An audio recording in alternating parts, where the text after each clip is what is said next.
Interview d'artiste par Chantal Leclerc.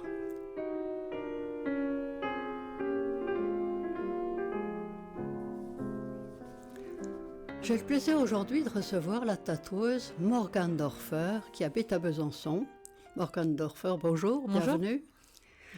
Vous dites d'être arrivée en Franche-Comté en 2011 et à Besançon en 2014. C'est ça. Est-ce qu'on peut savoir ce qui vous a amené dans notre région ? L'amour à la base. L'amour à la base, oui, d'accord. Ouais. Mais je suis quand même restée après parce que je suis plutôt tombée amoureuse de la région.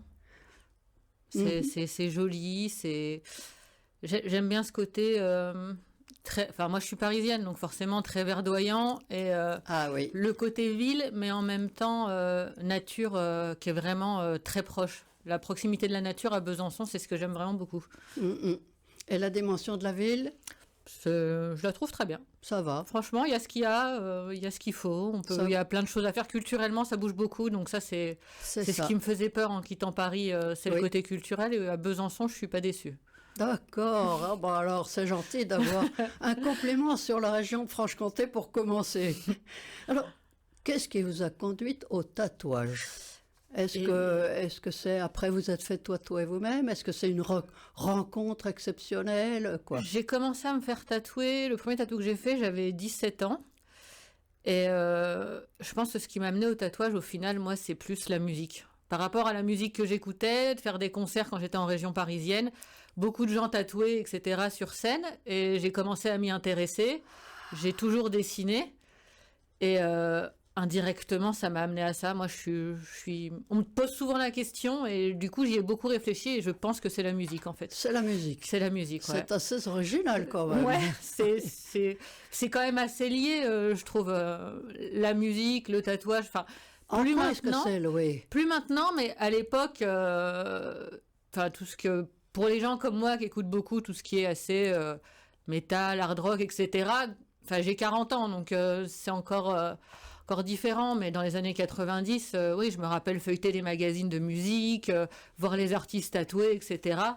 Et en fait, c'est devenu quelque chose pour moi de normal, d'habituel, de voir ces gens tatoués, donc indirectement, ça m'intéressait, ouais. C'était parce qu'ils étaient tatoués en jouant de la musique, ou en chantant. C'est ça. Les trois quarts, c'est comme par exemple adopter un code vestimentaire par rapport à certaines choses. Inconsciemment, on fait le lien sans s'en rendre compte et ça devient quelque chose où on se dit « Ah bah tiens, pourquoi je me ferais pas tatouer moi aussi, toi ?» Et donc vous vous êtes fait tatouer. C'est ça. Et vous, quand avez-vous commencé à tatouer ? Moi, j'ai commencé à tatouer en 2013. J'étais sur Belfort à l'époque. Et c'est la personne avec qui j'étais à l'époque qui gérait un magasin de tatou. Je dessinais, puis on s'est dit pourquoi pas, quoi. Et je me suis lancée comme ça. Vraiment, c'est pas un métier que j'aurais pensé faire à l'époque. Non. Mais c'est souvent les gens me disent « Ah, mais ça va, t'arrives à en vivre ?» Alors oui, c'est du boulot, mais oui, on peut en vivre.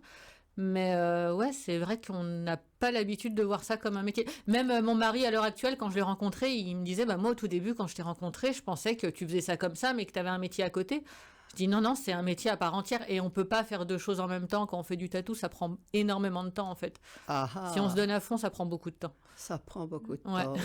Mais alors, comment avez-vous appris ? Est-ce qu'il y a des écoles ? Alors, il y a des écoles que je recommande pas. Souvent, c'est des gens qui vous font croire, voilà, vous payez 2 000 €, puis en 3 semaines, je vais t'apprendre à tatouer. C'est faux, c'est impossible. Le tatouage, ça va être comme n'importe quel métier qui est artistique ou autre. Il y a quand même on apprend sur toute la longueur. C'est pas quelque chose de scolaire. On va apprendre pendant 1 an et ensuite, c'est bon, tu sais. C'est pas comme ça. Oui, c'est des techniques. Un métier d'artiste. Voilà, donc ça met du temps, en fait. Et même quand on pense qu'on sait, eh ben on va tomber sur une personne, une peau, un projet, et on va se dire, zut, en fait, non, je sais pas comment je vais faire ça. Et on réapprend et on réadapte. Et vu qu'on n'est pas sur quelque chose de fixe comme un papier ou une toile, la peau c'est vivant, et ben on est obligé à chaque fois de réadapter sa technique par rapport à la personne qu'on a en face de nous. Donc mais il y a quand même de la technique à apprendre. Ouais, on n'est pas... Et vous apprenez ça comment ? Eh ben moi j'ai eu un maître d'apprentissage Et ça a duré quelques semaines. J'ai appris les lignes, par exemple, à faire des lignes propres, un peu de remplissage. Ensuite, on s'entraîne pendant quelques temps et ainsi de suite. On apprend une nouvelle technique. Enfin, moi, c'est comme ça que j'ai appris. Il y en a, ils vont aller faire un apprentissage. Ça va durer 2 ans chez un tatoueur. Moi, j'ai appris différemment, en fait. Mais il n'y a pas qu'une seule façon d'apprendre. En fait, il faut s'adapter à chaque personne. C'est différent, quoi. Et donc là, depuis 2013, vous pensez avoir déjà acquis quand même un certain savoir-faire. Ah oui, quand même. Heureusement, sinon je pense que j'aurais arrêté quand même depuis quelques temps.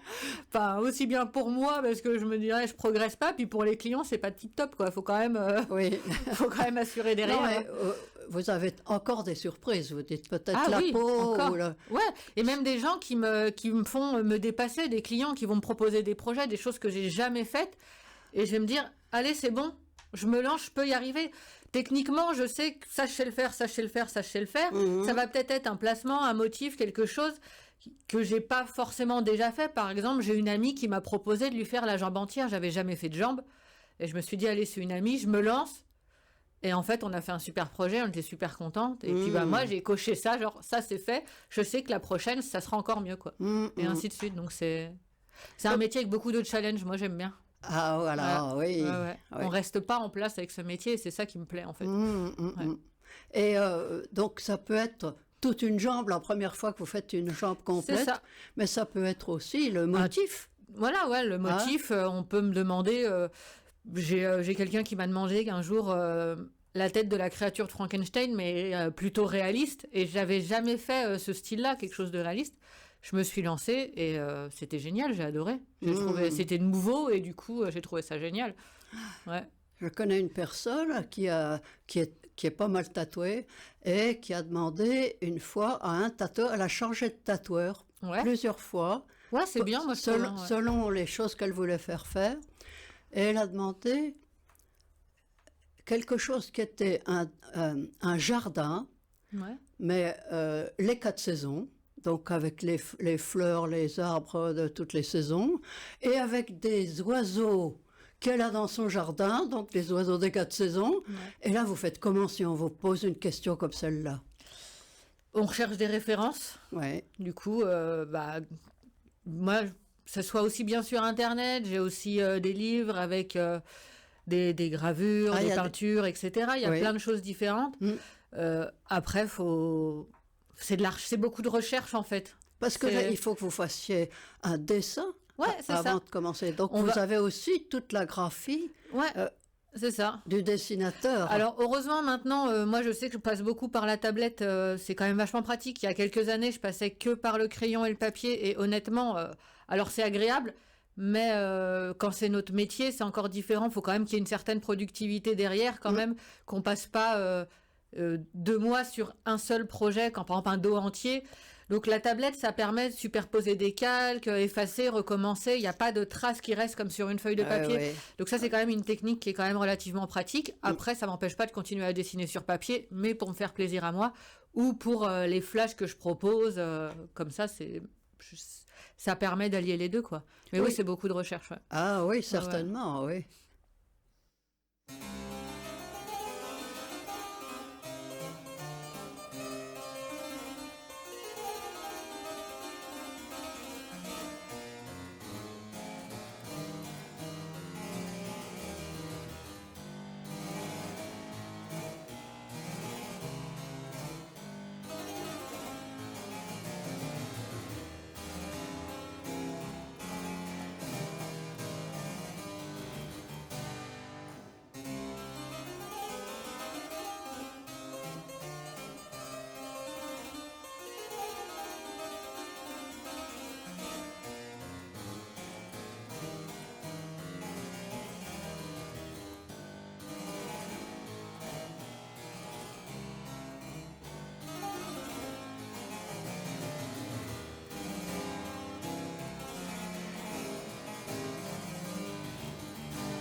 Interview d'artistes sur RCF, Chantal Leclerc.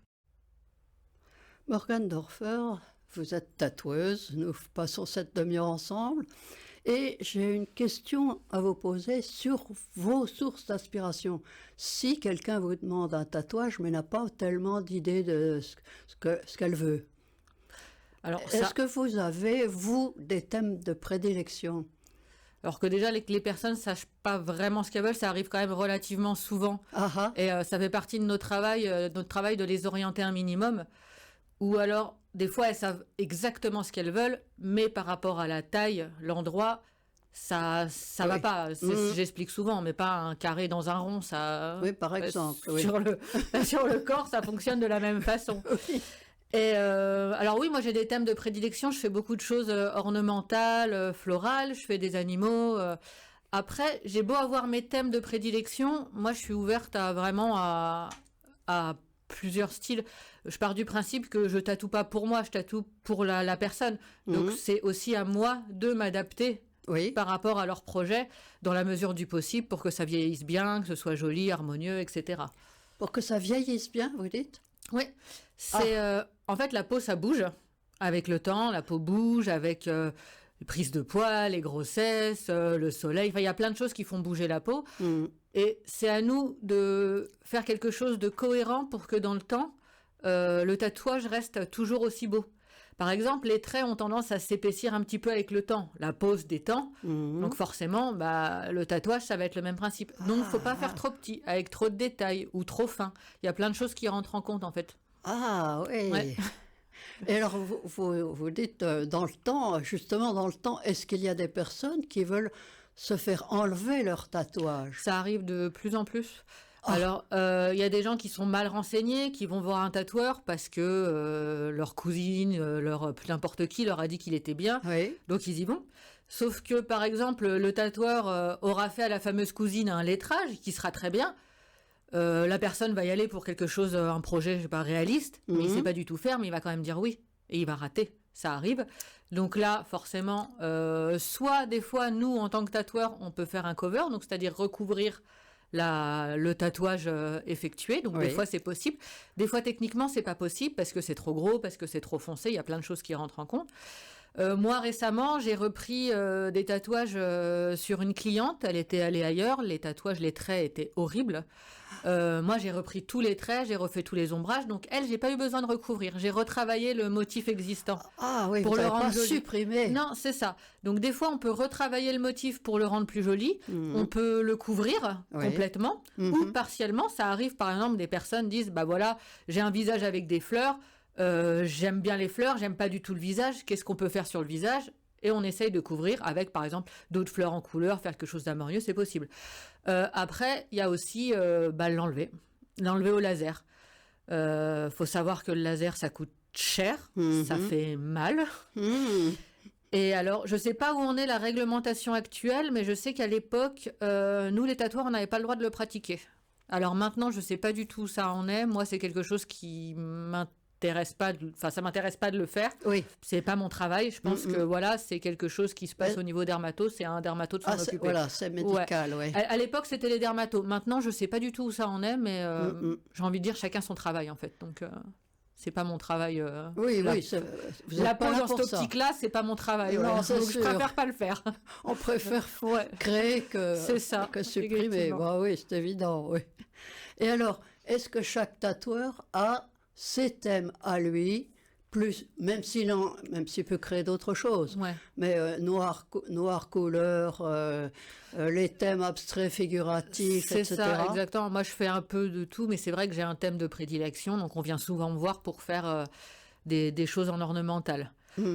Après, oui, effectivement, chaque tatoueur, en général, a son thème de prédilection. Après, quand on débute, souvent, on fait un peu de tout, on touche à tout, parce que ce qu'on aime faire en dessin, on va se rendre compte des fois que en tatouant, techniquement, c'est pas ce qu'on va préférer. Donc moi, par exemple, je dessinais pas du tout de l'ornemental au début. C'était pas du tout ce que je préférais dessiner. Au final, on a commencé à m'en demander, j'en ai fait et j'ai trouvé ça génial. Et depuis, si on me demande de faire des grandes lignes droites, moi j'adore ça, je trouve ça génial. J'ai des collègues qui détestent, ils me disent mais t'es folle, faire des lignes droites, c'est c'est dur, pour qu'elle soit bien droite, certainement. C'est pas évident. Moi, inversement, on va me dire faire quelque chose hyper réaliste en couleur, la barbe, quoi. C'est pas mon truc, pas du tout. Voilà. On peut savoir le faire, mais on peut ne pas aimer. Oui. Voilà. Et alors, il y a aussi des tatouages de genre différents. Pour la personne comme moi qui n'y connaît rien, c'est complètement couvert la peau, ou au contraire, c'est des lignes, même si c'est pas des lignes droites, évidemment. C'est ça, il y a des choses plus ou moins denses. Oui, voilà. C'est ça, il y a différentes techniques, différents styles, c'est vraiment et de plus en plus le tatouage se développe et plus il y a des styles qui se créent, des techniques qui évoluent, des techniques qui sont inventées. Par exemple, il y a des choses tout ce qui est très pointillé, le dot, moi je sais qu'au tout début, quand j'ai commencé en 2013, c'était pas quelque chose qu'on voyait beaucoup. Maintenant c'est vrai qu'on le voit beaucoup plus, mais il y a des techniques. Quand j'ai commencé, il y avait encore du tribal, il y avait encore beaucoup de gens qui faisaient de l'aquarelle, style aquarelle en couleur. C'est vrai que maintenant, on nous en demande quasiment plus, alors qu'avant, on nous en demandait beaucoup. Donc, il y a aussi des modes. Ouais, il y a des... Je sais pas si c'est des modes ou des tendances, en fait. Oui. Ouais, ça va pas être pareil qu'une mode où on veut ça, parce que c'est absolument... Je pense que l'œil va être touché, c'est comme par rapport à de l'art, une peinture, une musique. Oui. L'œil va être touché par quelque chose, et on n'a pas besoin d'y trouver une signification, en fait. On va se dire, ça me parle, et c'est quelque chose que je préfère, que j'aimerais avoir, en fait. Et pour les couleurs, est-ce qu'il y a des couleurs très vives ou au contraire très douces selon les tatoueurs Ouais, c'est ça. C'est surtout une façon de les poser, les couleurs. On va prendre le même tatoueur, le même pigment, il va pas forcément ressortir de la même façon, parce qu'on n'a pas tous la même main, on travaille pas tous de la même façon. Donc, mais ça, alors là, expliquez-nous, là, il faut qu'on comprenne. Par exemple, moi, il y a certaines choses en ornemental, des fois, ça m'arrive de mettre une touche de couleur en orange, par exemple. J'aime bien, ça ressort, c'est très rétro, un peu 70s, et je trouve ça joli. Et j'ai déjà eu une collègue tatoueuse qui m'a dit « Ah, mais ton orange, il est beau, qu'est-ce que tu utilises ?» Donc, je lui donne la marque que j'utilise, elle me dit « Ben moi, il ressort pas pareil. » Je lui dis « Ben ouais, mais on n'utilise pas les mêmes aiguilles, la même marque, on n'utilise pas la même machine, et surtout, on les travaille pas de la même façon. Donc, suivant comment on va les travailler, des fois, ça ressort pas pareil. » C'est-à-dire que chaque point est travaillé. C'est pas juste on pose et c'est bon. Alors, en fait, pour remplir de la couleur, par exemple, on va avoir une aiguille qui va ressembler à un peigne, à un râteau un peu, vous voyez, plus large.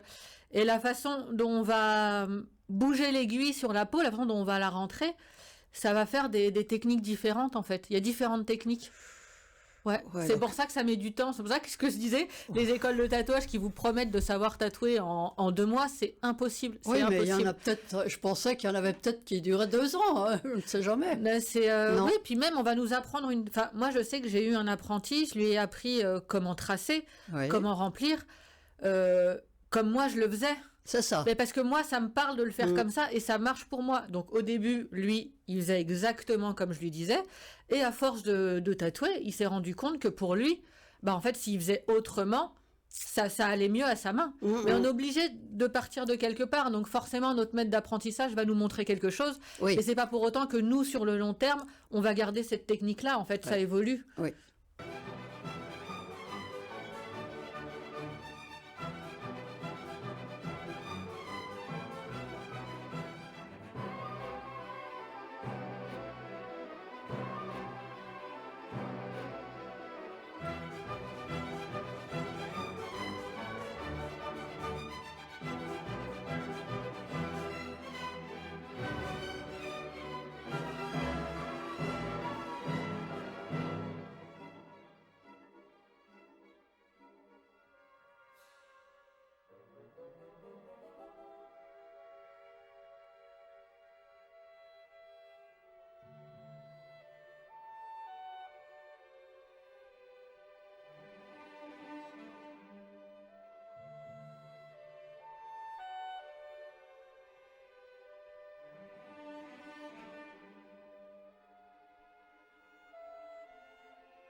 Vous disiez, Morgan Dorfer, pendant la pause musicale, vous parliez de gens qui croient que votre métier, c'est tout simple, parce qu'il suffit de piquer la peau au point où, là où on a mis un calque. Oui. C'est pas vrai? Non, on me le dit souvent, ça. Ah, mais finalement, c'est assez simple. Tu poses le calque et une fois que le calque est posé, tu suis les lignes. Alors, déjà, sur une feuille de papier, faire une ligne droite sans règle, déjà, c'est compliqué.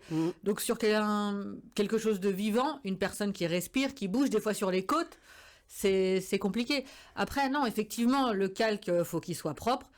Mais y a plein de choses qui rentrent en compte. Suivant les personnes, les sapots, on va pas rentrer l'aiguille de la même façon, la même profondeur. Sur des zones plus adipeuses comme, je sais pas, des hanches, des cuisses, des ventres, etc. C'est là où il y a le plus de tissu adipeux. Bah, si on va trop profond, ça fuse. Alors qu'il y a des endroits où on peut aller un peu plus profond, ça va pas fuser autant. Il y a plein de choses qui rentrent en compte. En fait, on tatoue sur du vivant. Enfin, on dessine entre guillemets sur du vivant, donc c'est pas pareil. Ah oui, c'est tout à fait. Oui. C'est ça qui est tout à fait étonnant pour nous, vu de l'extérieur. Hein. C'est une vraie découverte. Alors, il y a quelque chose d'assez étonnant encore dans votre parcours. C'est que vous avez repris des études en histoire. C'est ça. Et vous êtes actuellement en train de préparer votre mémoire de Master 2. C'est ça, je suis en train de finir, oui. Alors, moi, le sujet est à la fois surprenant et parfaitement cohérent. Le sujet, c'est le marquage corporel dans l'Antiquité gréco-romaine. Alors, c'était une pratique courante dans l'Antiquité ? Oui, quand même, oui. En fait, j'ai choisi ce sujet complètement... par hasard.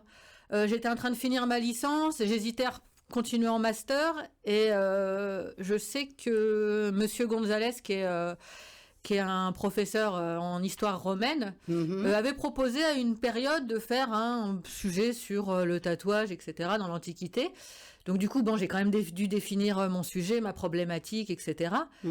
Mais c'est vrai qu'on étudie beaucoup le tatouage à l'époque moderne ou contemporaine, mais dans l'Antiquité, on s'y penche pas plus que ça. Donc au final, j'ai élargi mon sujet sur tout ce qui est marquage corporel en général. Oui. C'est-à-dire alors, donc, évidemment, ça peut être du tatouage. Chez les Thraces, ça se pratiquait. Ça n'avait pas une connotation négative comme ça peut l'avoir chez les Grecs ou comme chez les Romains, où le corps était... le beau du corps impliquait pas de marquage, par exemple. Chez les Thraces, par contre, c'est complètement différent. Donc, ça peut inclure du tatouage, ça peut inclure des scarifications, des brûlures, des marquages rituels qui ne sont pas permanents aussi. Dans des cultes orientaux, ça existait. Mais aussi chez les esclaves, du marquage corporel, les colliers d'esclaves, par exemple, c'est un marquage corporel finalement, ça se porte sur le corps, ils ne pouvaient pas les enlever, ils les gardaient, c'est un marquage corporel aussi. Ah oui. Ouais. Oui. Parce que tatouage, on pense tatouage, on se dit là, il y a quelque chose qui est difficile à suivre en fait. Mais pas que, Mais pas que. Pas que, ouais. Ah, c'est ça. Et alors, vous dites que c'était... ce marquage corporel était entre discipline, appartenance et mémoire. C'est ça. En fait, voilà, il y avait différentes sortes de marquages. Ça pouvait inclure la personne, ça pouvait l'exclure, mais ça pouvait aussi l'encadrer. Par exemple, on a marqué les soldats. À un moment donné, les soldats romains ont été marqués. Ça pouvait l'exclure, donc les esclaves, comme on a parlé. Oui. Donc il y avait différents types de marquages et ça permet, en fait, ça jouait un rôle social dans la société. Le marquage a permis de... alors c'était pas quelque chose qu'on voyait tout le temps non plus, hein, c'était pas obligatoire. Toute personne n'était pas marquée, c'est pas ce que je dis. Mais voilà, ça joue un rôle social, en fait, dans la société gréco-romaine. Ouais. Donc d'appartenance à un groupe... C'est ça, comme je dis, donc dans les cultes orientaux, il y avait certains marquages rituels, ils appartenaient à ce groupe, il y avait une reconnaissance. Les fugitifs, les esclaves... à l'âge adulte ou des choses comme ça, non? Non, ça pas non. Du tout. Non, pas chez les Grecs et les Romains, non. Il n'y avait pas de... Et ça a fini par disparaître, évidemment, avec l'arrivée du christianisme. Hein. le marquage n'était plus le même. Après, on n'a plus marqué les esclaves de la même façon. Enfin, ça a changé, quoi. Oui, c'est ça. Comme beaucoup de choses ont changé avec l'arrivée du christianisme à l'époque. Et alors, est-ce qu'il y a, comme pour les artistes, peintres, sculpteurs et autres, des expositions? Il y a des conventions. Des conventions de tatouage. Qu'est-ce que c'est convention?